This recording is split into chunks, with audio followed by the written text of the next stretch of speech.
There she is. She's a thing of beauty. Porpoise pig and cluck cluck. There's my mustard greens. They're seasoned, ready to go. Little loaf of cornbread. That's about an 8-inch skillet that I baked that in, a cast iron skillet. There's actually a video of me baking this. I've done a couple of roasted potatoes. I put them in the oven after I pulled out the ribs and the chicken. They've been in there for about 2 hours slow cooking. They're really good. I mean, they're roasted, not baked. There's a difference.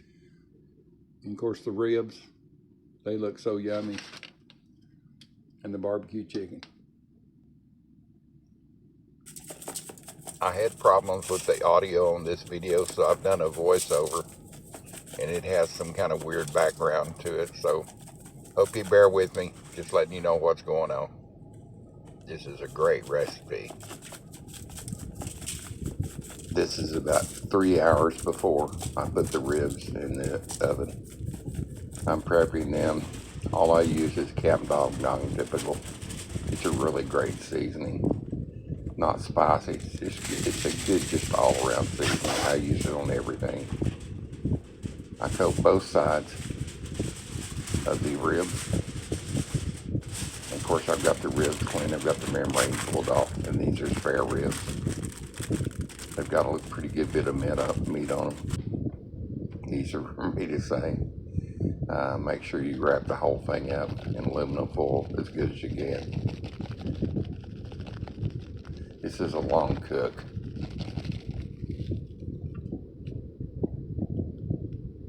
Now I'm doing the same with the chicken. Sprinkling them down with Camp Dog the same way. After you get them coated with your Camp Dog, just wrap them up tight.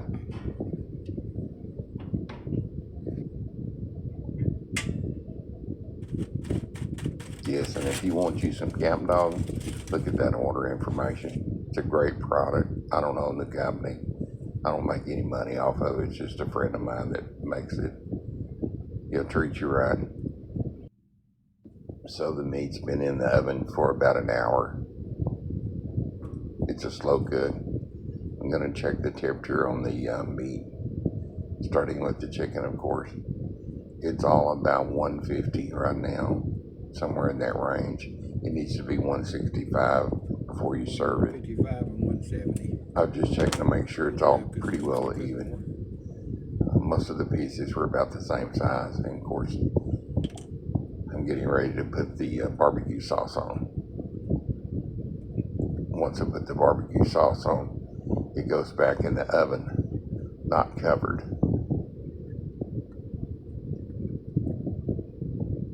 You can put any kind of barbecue sauce that you'd like,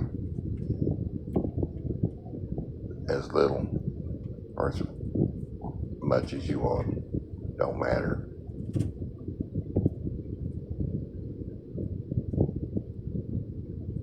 Just take and brush it all over it. I didn't turn over and do the back side because there's a lot of liquid that's gonna come out of this chicken when it finishes baking, and it really doesn't eat on the back side. That the barbecue sauce will just blend in with all the juices. So just make sure you got it coated good. I say you can use your favorite barbecue sauce.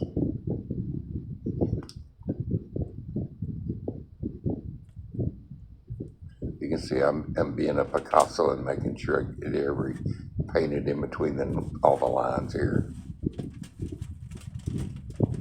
Actually dipping down into some of the juice and putting it back on.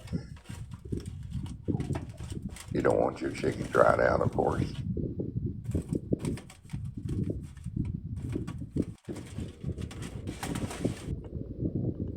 Now she's going back into the oven to get a suntan.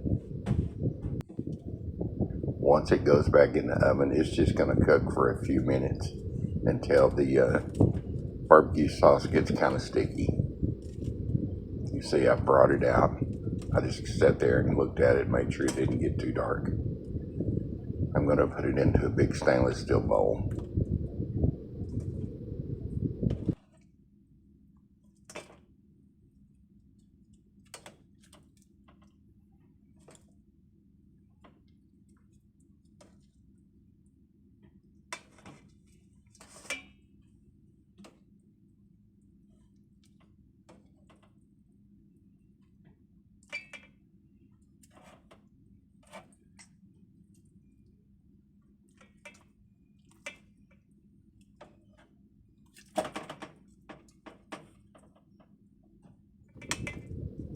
as you'll be able to tell, there's lots of fat that is rendered out of this chicken left in that baking pan. I want the chicken to stay moist, but I want some of the fat to be removed off of it. So that's the reason I'm putting it in this stainless steel bowl. Plus, I don't have a lot of room in my oven, so needed space to put this back in to keep it warm.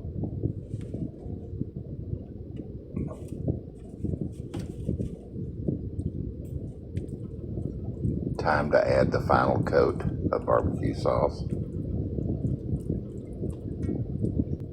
I'm going to seal this up, and it's going to finish cooking. It'll probably be in the oven at least another hour, 45 minutes. It's on a slow temperature, but it's not going to dry out. Plus, I'm going to have it covered with aluminum foil. All of this meat and everything that you see me cooking, it's not just for our dinner tonight. We'll be eating off this for the next 2 weeks. It's just been hot in Texas, and I just wanted to take one day, it was a little cooler today, and get all everything in the oven cooked. That way I only eat the kitchen at one time. To me, it's simpler not to have to prep every day, just do it all in one day. Yeah, this chicken, some of it will be eaten in the next couple of days, but a lot of it will be frozen. I'll take and freeze the ribs and the chicken together, just proportion it out enough for my wife and I to have a good meal. We'll have to make more greens or whatever our sides are going to be and more potatoes, but that's okay.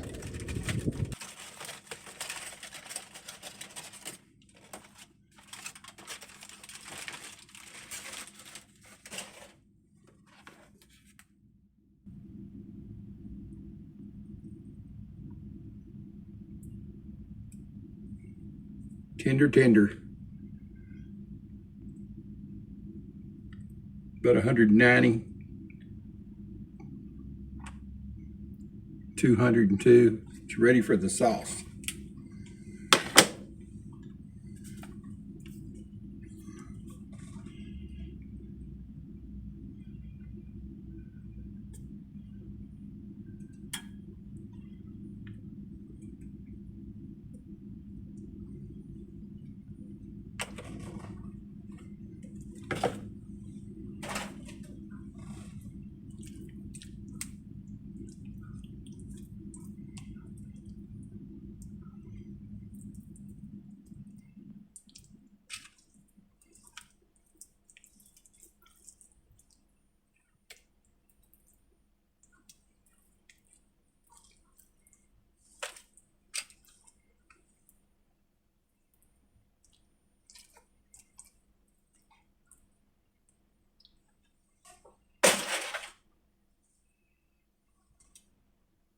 Back in the oven, get a little suntan.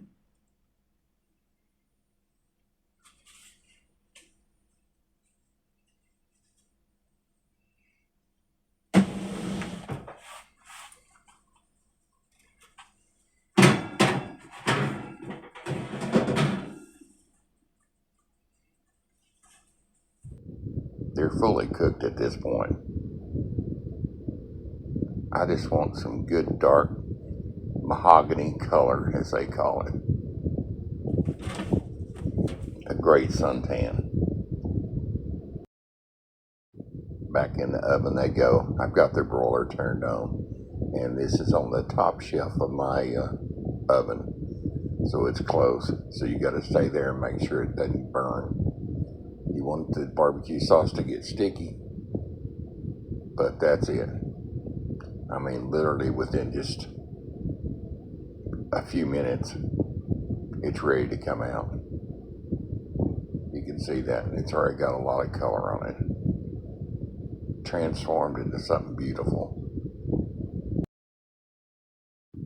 Now I'm getting ready to flip them over. Got to make sure that they don't rip apart. They're so tender. I want to put a little bit of barbecue sauce on the back side. I mean, most of the meat is on this top side, but there's a little on the back side. Plus, you want to season in between the ribs. You can see it's just about to fall apart. It's so tender. Now the last coat of barbecue sauce. I almost used this whole bottle between the chicken and the ribs. Not much left, but I didn't need much to put on the backside. This barbecue sauce is actually some of my homemade. I got some old bottles left that I had from some Walmart brand, and this is blueberry barbecue sauce. I take blueberries when we catch them on sale and cook them down and make barbecue sauce out of them. It makes a wonderful barbecue sauce. Back in the oven one more time to get a little suntan on the backside. And about 3 minutes later, I'm opening the door to check. Yeah, are they going to be ready?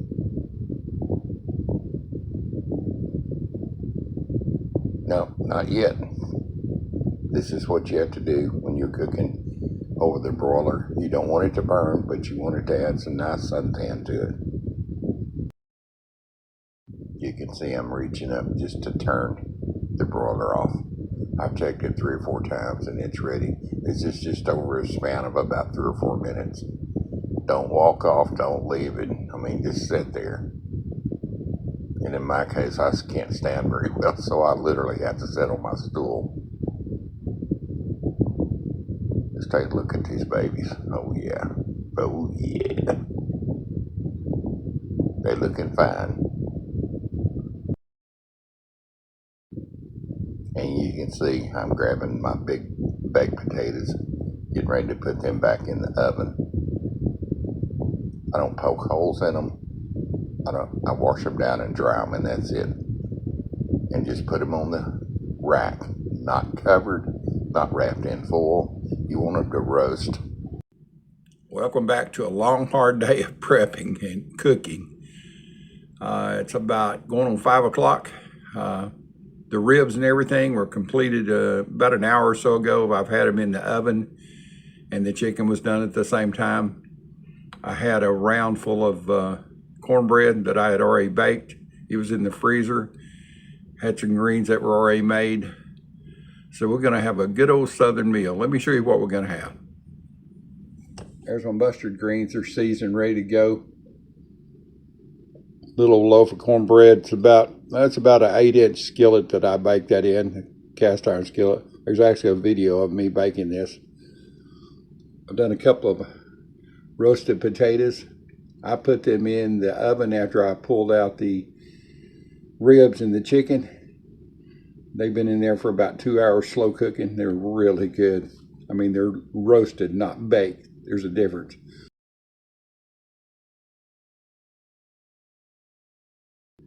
And of course, the ribs, they look so yummy. And the barbecue chicken.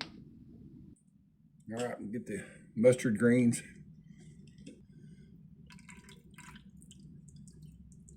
And these are seasoned mustard greens. You could throw some scrambled eggs in here and have it for breakfast. They're so good.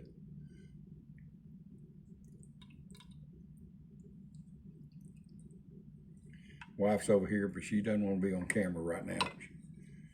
So.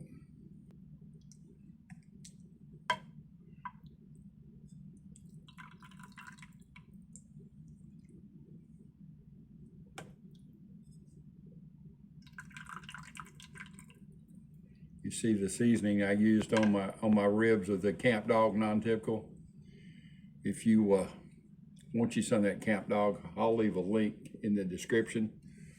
Use my special code CBCC and get you 20% off, and his prices are reasonable anyway. So, and it's really good stuff. That non-typical is just a great all-around seasoning. Okay, I know you want to pluck. Yeah.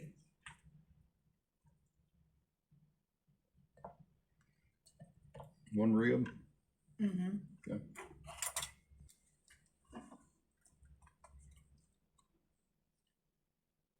Oh, they're so tender. I don't know where to.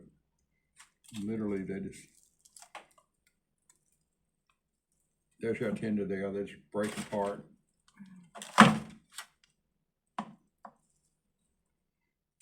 Oh, they smell so good too. Come on, get out here.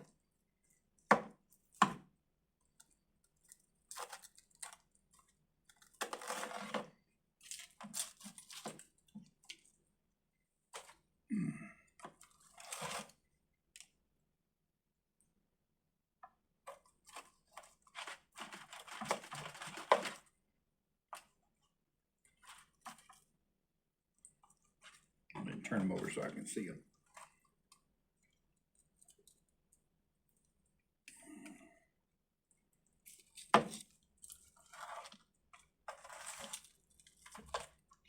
That's pretty tender, and they just break apart.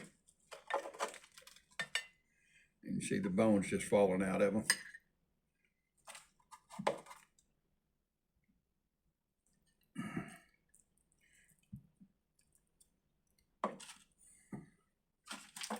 Wife's get her baked tater.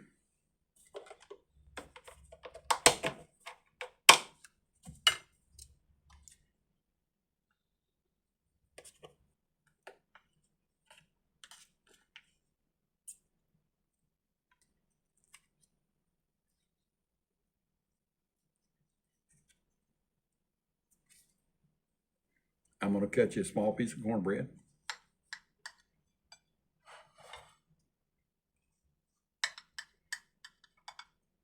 You can have mustard greens without it, or barbecue without it.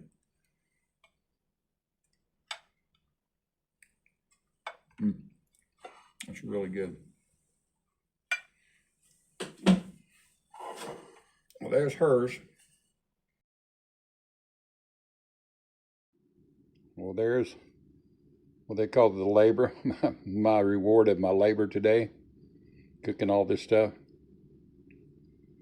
If you'd like to see how I make that cornbread, just look on I'll try to leave a link, but you can look on my YouTube channel.